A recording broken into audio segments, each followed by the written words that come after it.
Hello everyone, কেমন আছেন সবাই? আজকে আপনাদের সঙ্গে শেয়ার করব আমার ফার্মের পাশের এই যে জায়গাটা ভাঙাচোরা অবস্থায় পড়েছিল, এই জায়গাটাকে আমি কিভাবে ঠিক করলাম। আমি সবসময় বলি আমার ফার্ম সুন্দর না থাকলে আমার ফার্মে আসতে ইচ্ছা করে না। তো ফার্ম তো ঝাঁট দিয়ে পরিষ্কার রাখি, তবে এই জায়গাটা প্রায় 2 বছর আগে তৈরি করেছিলাম এই গাছগুলোর জন্য। তখন এই 3টে নারকেল গাছ লাগিয়েছিলাম। 2 বছরে গাছগুলো তো বড় হয়ে গেছে, তবে যে জায়গাটা করেছিলাম ছাগলের থেকে ওদের বাঁচানোর জন্য, সেই জায়গাটা খারাপ হয়ে গেছে। অনেকবার টুকটাক করে মেরামত করেছি, কিন্তু এখন আর ওরম টুকটাক মেরামত করলে চলবে না, পুরোটাই ভেঙে আবার নতুন করে করতে হবে। তো চলুন করেই নিই। আমার তো কাজে ভয় লাগে না, কারণ কাজ করে করে কাজটা অভ্যাস হয়ে গেছে। তো সবার প্রথমে জায়গাটা পরিষ্কার করে নিয়েছি। তারপরে এই যে টিনটা রেখে আমি দেখছি, মানে সেট করে দেখছি যে কিরম করে করব। তারপরে টিনগুলো আমি এই যে বাঁশের ছোট ছোট খুঁটি মতন ছিল, এইগুলো নিয়ে ভালোভাবে মেরে নিচ্ছি। আর এখানে যা পিঁপড়ে, যদি আপনারা না দেখেন তাহলে বুঝতে পারবেন না। আর আমার একটা বদ অভ্যাস কী জানেন?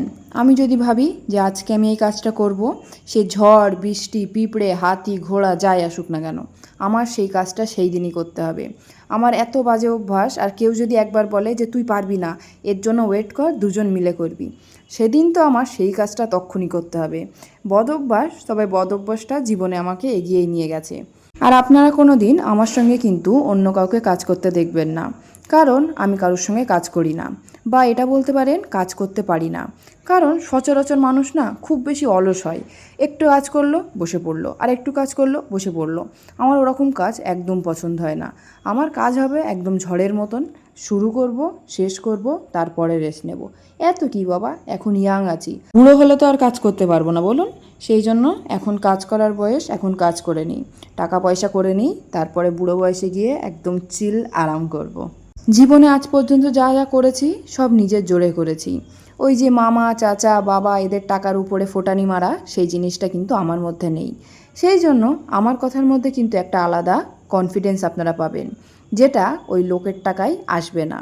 আর আশা রাখছি আপনারা যদি আর 2 থেকে 3 বছর আমার পাশে থাকেন, তাহলে দেখতে পাবেন ফার্মটাকে আমি কোথা থেকে কোথায় নিয়ে যাই। যে মেয়ে 4টে মুরগি থেকে শুরু করে এখন 400 মুরগি তোলে প্রত্যেক মাসে, সে 400 মুরগিকে 4,000 বা 40,000 করতে সময় লাগবে না কিন্তু বেশি। তো পাশে থাকুন, আর আমি যদি বেঁচে থাকি তাহলে আমাকে সাকসেসফুল হওয়ার থেকে কেউই আটকাতে পারবে না। এখন যেটা আমি হয়েছি, এতেই মানুষ জ্বলে যাচ্ছে। আমি শুধু ভাবি যখন আমি যেটা চাই আসলে সেটা যখন পেয়ে যাব, তখন তাদের কি হবে। এবারে বিফোর আফটারটা একটু দেখে নিন। আর দেখা হচ্ছে প্রত্যেক সপ্তাহে 2 দিন, রবিবার আর বৃহস্পতিবার, ঠিক সন্ধ্যে 6:30টায়। টাটা।